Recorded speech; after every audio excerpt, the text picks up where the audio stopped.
बेहद स्वागत है सभी स्टूडेंट्स का। कनाडा से रिफ्यूज़ल काफ़ी ज़्यादा है और रिफ्यूज़ल के रीज़न नए रीज़न्स आ रहे हैं। ऐसे में स्टूडेंट्स के लिए ये समझना बड़ा ज़रूरी है कि कनाडा किस पैटर्न पर काम कर रहा है। अमरजीत सिंह कंवर हमारे साथ हैं, इस टॉपिक पर A to Z हमको एक्सप्लेन करें। कनाडा जहां पर बहुत सारे बच्चे फाइल्स भी लगाना चाहते हैं, बट अनफॉर्चुनेटली बहुत सारे बच्चे रिफ्यूजल्स भी फेस कर रहे हैं। रिफ्यूजल के आंकड़े मैं आपको पहले ही दे चुका हूं कि तकरीबन 62% refusal according to IRCC stats है। तो रिफ्यूजल रीजन बड़े खतरनाक चल रहे हैं।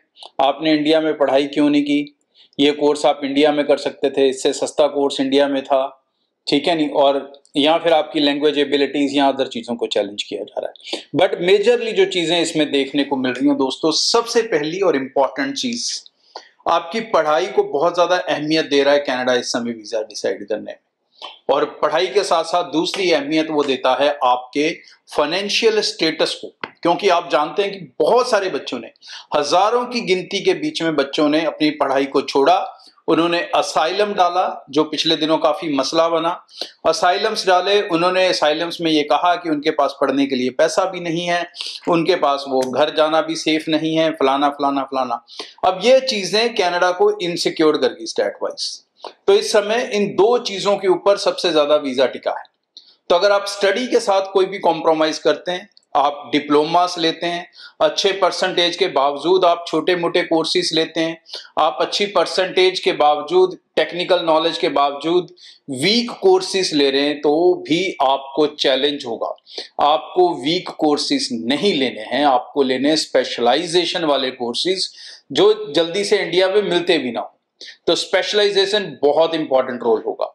फॉर एग्जाम्पल, अगर कॉमर्स वाला कोई भी बिजनेस डिप्लोमा लेता है तो वीजा मिलने के चांसेस कम है। वो नॉर्मल बिजनेस की बैचलर लेता है, उसमें भी चांसेस कम होंगे। लेकिन वही बैचलर अगर स्पेशलाइजेशन के साथ है, प्रोजेक्ट मैनेजमेंट में, एनर्जी मैनेजमेंट में या किसी भी और ट्रेड में, तो उसके वीजा मिलने के चांसेस बहुत ज्यादा होंगे। इसी तरह से अगर आप वेब डेवलपमेंट के छोटे कोर्सेज कर रहे हैं, नेटवर्किंग सपोर्ट के छोटे कोर्सेज कर रहे हैं, डिप्लोमा टाइप कर रहे हैं, उसमें चांसेस कम होंगे। वही अगर आप ग्रेजुएशन प्रोग्राम्स IT के लेते हैं और डिग्रीज लेते हैं अच्छी वाली, तो उसमें चांसेस और probability of visa is very very high. Now दूसरी चीज आपका फाइनेंशियल, अगर आपने पैसे दिखाने में कॉम्प्रोमाइज किया, दिखाने में मतलब शो फंड्स, आपको सेकेंड ईयर की फीस तो कम से कम दिखानी है।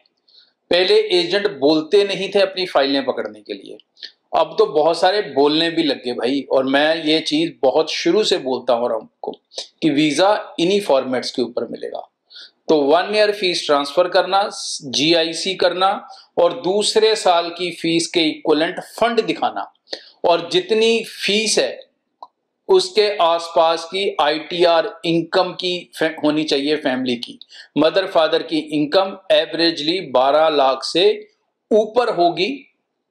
12-14 लाख अपनी फीस के हिसाब से आप फंड्स दिखाएंगे, $22,000 $23,000 की GIC करेंगे और पूरे साल की फीस पे करेंगे। उसके बाद कोर्स जो है वो यूनिवर्सिटी में लेंगे और स्पेशलाइजेशन वाले अच्छे कोर्सेज लेंगे, तो आप उस 38% वाले स्टूडेंट की कैटेगरी में आओगे जिसे वीजा मिल रहा है।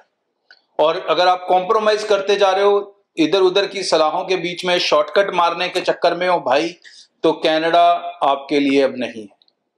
कनाडा किसी भी तरह से, किसी भी सिचुएशन में स्टूडेंट के साथ अभी 2-2.5 साल बिल्कुल कॉम्प्रोमाइज नहीं करेगा।